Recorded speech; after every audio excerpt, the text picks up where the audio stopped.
ভাটপাড়া পৌরসভার ৩২ নম্বর ওয়ার্ডের কাকিনাড়া মাদ্রাল বজরংবলী মন্দিরে আজ ভোর রাতে হঠাৎই আগুন লেগে যায়। সেই আগুনে ভস্মীভূত হয়ে যায় এখানকার ডালার দোকান 10টি। বিদ্যুতের শর্ট সার্কিট থেকে আগুন বলে অনুমান, ক্ষয়ক্ষতি প্রায় লক্ষাধিক টাকা।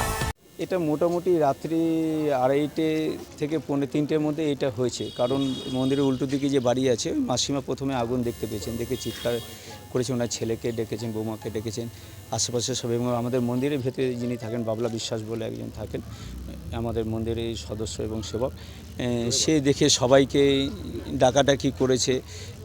কিন্তু মন্দিরের দোকানগুলোতে যেহেতু পুজো সামগ্রী সব কিছু থাকে, যেমন ধূপকাঠি, মোমবাতি, কর্পূর, ঘি, এগুলো থাকে, যার ফলে আগুনটা খুব দ্রুত ছড়িয়ে পড়েছে।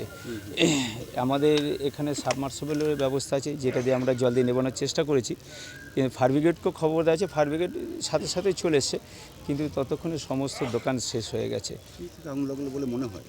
এটা বোধহয় কনফার্ম না, তবে বোধহয় হয়তো ইলেকট্রিক শর্ট সার্কিট থেকেই হবে। কেন কি কোনো দোকানে তো কিছু ধরিয়ে রেখে যায় না। যারা দোকান বন্ধ করে, দোকান বন্ধ করার পরে যারা একটু ধূপকাঠি দেখায়, তারাও সেগুলো বাইরেই ফেলে দিয়ে যায়। দেখি ক্ষয়ক্ষতি 30 থেকে 35 লাখ টাকা করে ক্ষতি হয়েছে, সব মিলিয়ে একটা দোকানদারের 2.5 থেকে 3 লাখ টাকার মতো ক্ষতি হয়েছে।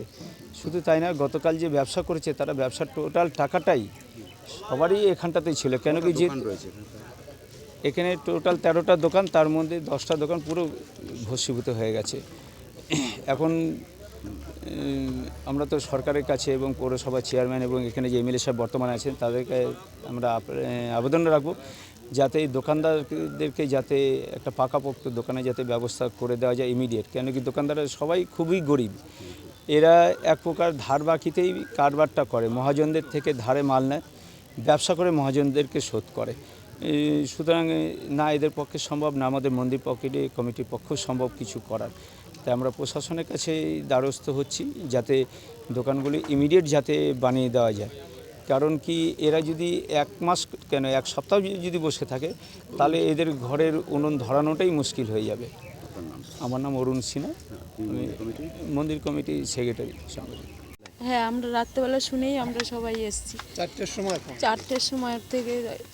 আমার আসাটা দেরি হয়েছে, আমার তো শরীরটা খারাপ, শরীর ভালো, অনেক টাকার ক্ষতি হয়ে গেছে।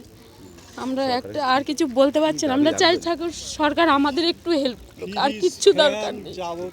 আমাদের ঘরে যা যা ছিল সব শেষ, আমাদের একটু সাহায্য করুক। আমি গীতা শিকদার, আমার 3 নম্বর দোকান।